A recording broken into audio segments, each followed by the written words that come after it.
Film ini diawali dengan memperlihatkan sebuah rumah sakit jiwa pada tahun 1974 di bagian West Virginia. Ada seorang dokter dan seorang wanita yang sedang ingin mengecek para pasien di rumah sakit itu. Si dokter mengatakan ada 3 pasien yang memiliki genetik yang aneh akibat perkawinan saudara. Tiba-tiba, wanita itu dijambak oleh salah satu pasien di sana.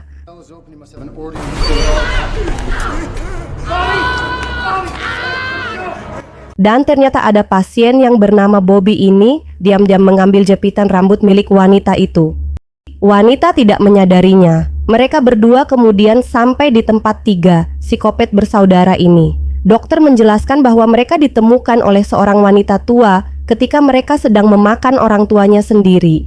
Di sana ada 3 fingers yang memiliki 3 jari karena 2 jari lainnya sudah dimakannya sendiri. Kemudian ada one eyes yang hanya memiliki 1 mata karena dia sudah mencabut matanya sendiri dengan garpu. Ada juga sawtooth yang mulutnya tertutup karena giginya sangat tajam dan berbahaya. Dokter juga mengatakan bahwa mereka bertiga adalah yang paling berbahaya. The one sucking on the stump of his hand?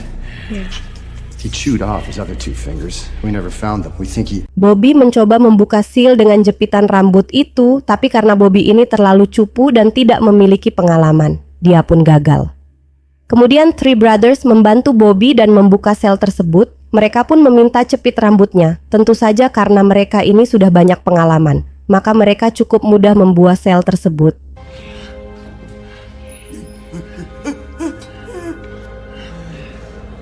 Penjaga yang mengetahui sel yang terbuka pun masuk dan menjadi santapan bagi 3 psikopat bersaudara ini. Mereka membuka semua sel dan terjadi kekacauan di rumah sakit jiwa itu.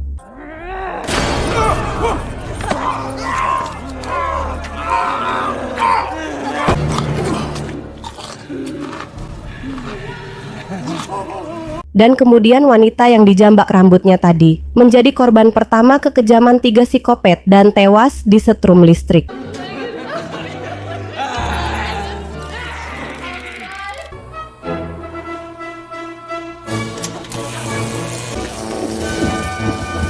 Kemudian korban selanjutnya adalah si dokter yang dibunuh dengan cara kaki dan tangannya ditarik hingga putus. Ini merupakan awal kesadisan dari 3 psikopat bersaudara ini.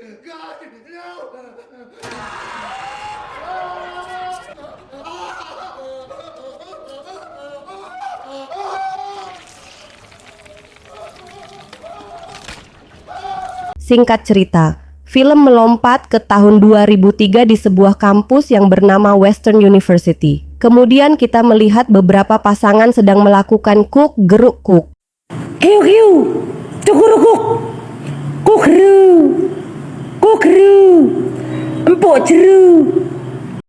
Lalu datang temannya yang bernama Kenia untuk menyuruh mereka bergegas karena sudah ditunggu yang lain. Mereka berencana jalan-jalan santai di tengah salju dan menginap di kabin milik salah satu teman mereka.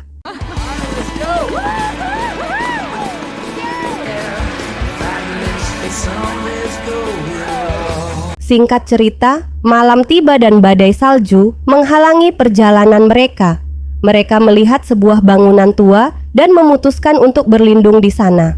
Daripada mereka mati di sana, maka mereka pun menuju bangunan tua itu ambil menunggu badai saljunya hilang. Di dalam, mereka menghangatkan diri di dekat perapian dan berencana melanjutkan perjalanan keesokan harinya. Namun, Vincent mengajak mereka untuk mengeksplorasi bangunan tua tersebut. Mereka menemukan kantor kepala staf di rumah sakit jiwa terbengkalai itu, di mana terdapat dokumen dan foto-foto pasien aneh.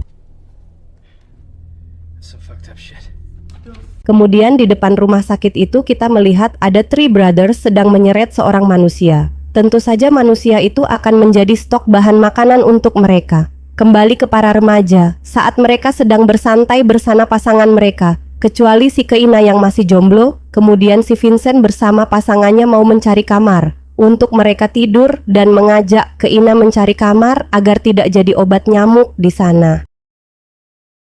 Ketika mereka sedang mencari ruangan untuk istirahat, tiba-tiba mereka diserang oleh bayangan hitam yang tiba lewat. Tentu saja, itu bukan pocong Gondoruo, apalagi tetangga sebelah rumah. Kemudian Vincent dengan jiwa pemberaninya mencoba memeriksa bayangan yang lewat tadi. Ketika dia memasuki ruangan, terdengar suara teriakan dari Vincent, Kenia dan Vena yang panik langsung mencari keberadaan Vincent. Lalu tiba-tiba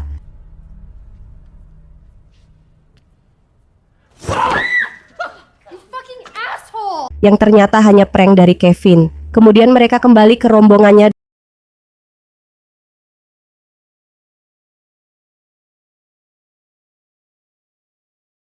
Kenia yang masih kesal karena diprank oleh Vincent, dia menyuruh Vincent untuk mencari generator agar lampu di gedung itu menyala. Kemudian Vincent memeriksa generator agar lampu bisa dinyalakan.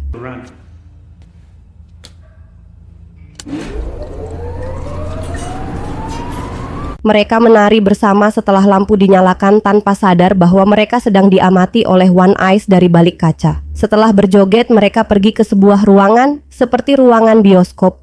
Mereka pun menyetel film yang ada di sana. Terlihat filmnya adalah tentang terapi yang ada di rumah sakit jiwa itu. Di sana ada One Eyes yang masih imut, sedang diperiksa oleh dokter.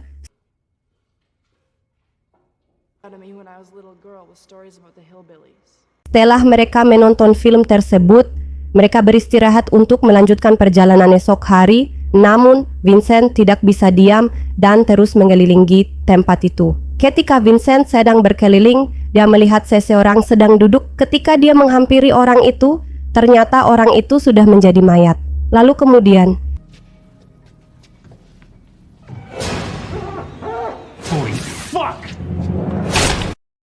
yang ternyata adalah jebakan dari psikopat. Kemudian mayat Vincent pun langsung dibawa. Pantas saja kemarin gak ikut ke Australia sama prediksi. Keesokan harinya, Zainab pacar si Vincent. Dia kebingungan karena si Vincent tidak ada di kasurnya. Kemudian dia bertanya kepada temannya yang lain, tetapi mereka tidak mengetahui keberadaan Vincent. Lalu Kenia membagi dua kelompok untuk mencari Vincent. Singkat cerita, Daniel dan timnya menemukan darah yang ada di kaca. Tempat itu adalah tempat Vincent menemukan mayat tadi malam.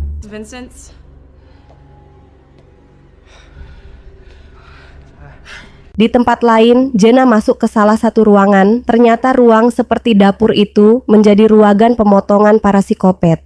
Di sana Jenna menemukan Vincent sedang dimutilasi oleh psikopat. Dia pun panik dan langsung melarikan diri.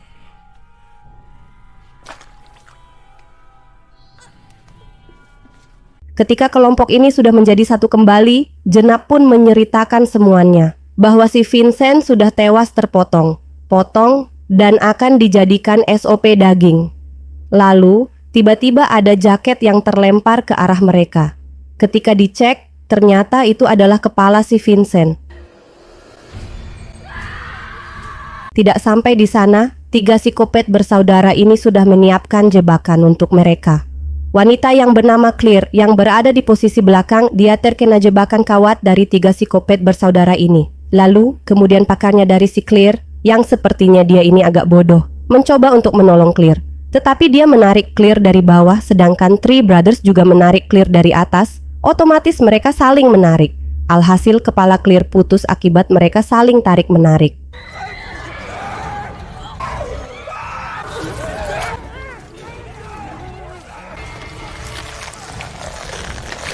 Mereka semua pun bergegas keluar dari sana menggunakan motor salju mereka. Tetapi sayangnya motor mereka sudah dirusak oleh 3 psikopat bersaudara. Mau tidak mau, mereka harus kembali ke dalam rumah sakit jiwa itu. Jika mereka kabur juga percuma saja, pasti mereka akan mati kedinginan di luar sana.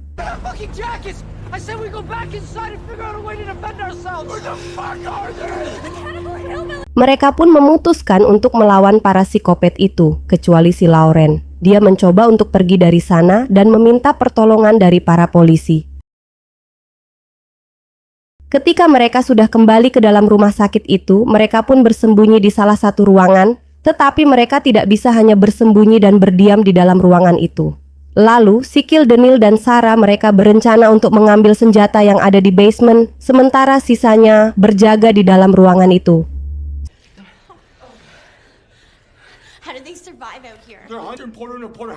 Singkat cerita, sesampainya di basement, mereka malah bertemu dengan Three Fingers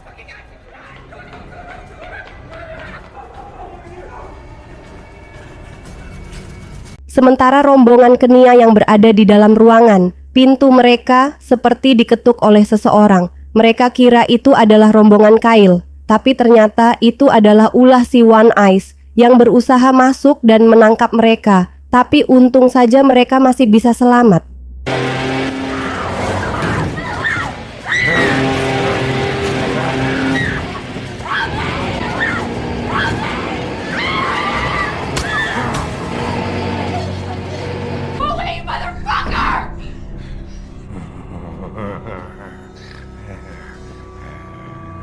Kembali lagi ke rombongan Kyle yang ada di basement, mereka berhasil mendapatkan senjatanya. Ketika mereka ingin kembali ke rombongannya, Daniel yang masih tertinggal di belakang harus diculik oleh Sawtooth.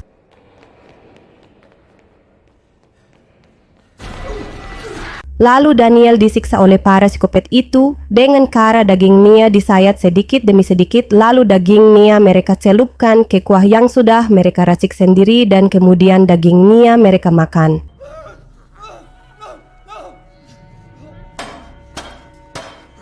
Yang lebih sakit lagi, Daniel melihat para psikopat itu mukbang memakan tubuhnya sedikit demi sedikit langsung di depan matanya. Pada saat itu, Daniel meminta Tuhan untuk mencabut saja nyawanya daripada dia merasakan sakit yang diterima pada saat itu.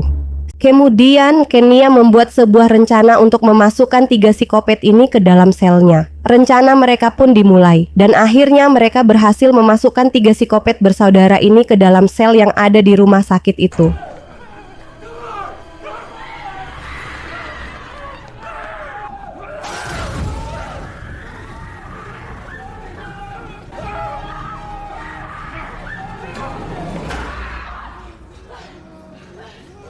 Lalu si Kyle berniat ingin membakar 3 psikopat bersaudara ini hidup-hidup, tetapi Kenia dengan polosnya melarang Kyle untuk membakar 3 psikopat ini.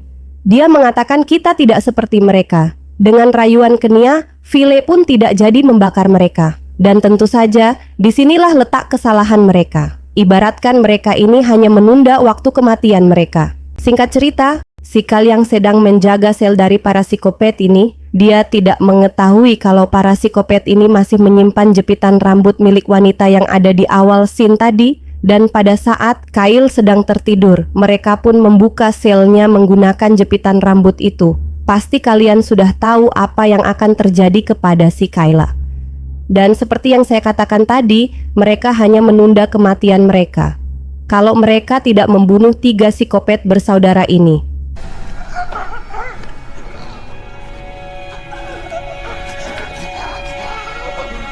Kemudian ketika para ciwi-ciwi ini sudah tidur, si Kenia berniat ingin menggantikan Kyle menjaga sel dari para psikopat. Ketika dia mau ke sana, tiba-tiba lampu di sana mati dan suasana menjadi sangat horor. Ketika Kenia sudah sampai ke sana, dia melihat sel itu sudah terbuka dan si Kyle sudah menghilang. Pasti di sini Kenia sangat merasa bersalah karena dia sudah melarang si Kyle untuk tidak membunuh para psikopat itu. Kemudian Kenia memberitahu ke rombongan yang lain kalau psikopat sudah hilang di dalam selnya dan Kyle pun juga ikut menghilang. Kemudian ada seseorang yang kepalanya ditutupi dengan karung dan para ciwi-ciwi ini mengira itu adalah para psikopat dan mereka pun langsung menghabisi orang itu hingga tewas. Dan ketika penutup kepalanya dibuka, ternyata itu adalah si Kyle. Para cewek-cewek ini pun kembali terkena jebakan dari para psikopat itu.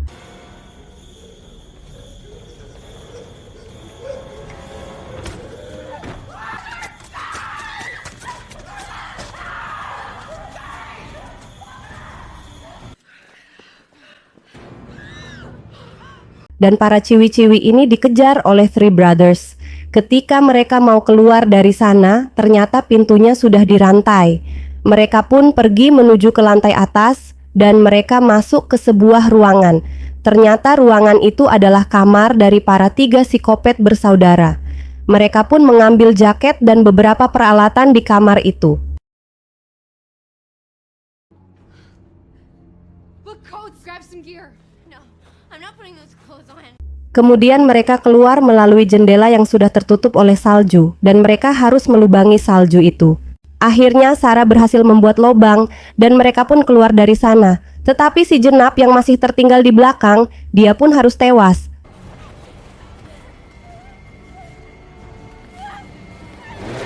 sekarang masih yang hidup. Tinggal tersisa 3 orang, yaitu Sarah, Bridge, dan Kenia. Dan mereka pun langsung berlari dari sana.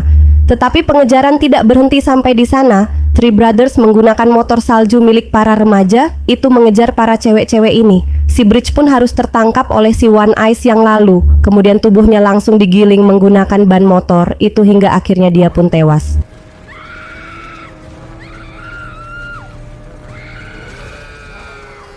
Ketika keesokan harinya kita diperlihatkan dengan si Lauren yang tadinya ingin mencari bantuan kepada polisi, ternyata dia tidak sanggup dan mati membeku di tengah hutan. Sedangkan si Kenia dan Sarah mereka masih dikejar oleh para psikopat itu, hingga akhirnya mereka berhasil merebut motor saljunya dan mereka pun berhasil pergi dan selamat dari sana.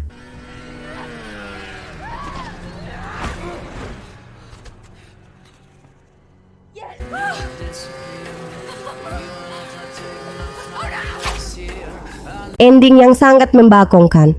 Udahlah, saya kecewa sama endingnya. Mereka malah mati karena ketololan mereka sendiri. Udah enak-enak selamat dari kejaran psikopat, mereka malah mati konyol akibat melewati pagar yang ada kawatnya. Ya udah teman-teman, mungkin sampai sini aja. Memang ending film Wrong Turn yang keempat ini agak sedikit suram. Terima kasih sudah menonton dan sampai jumpa di next video. Bye.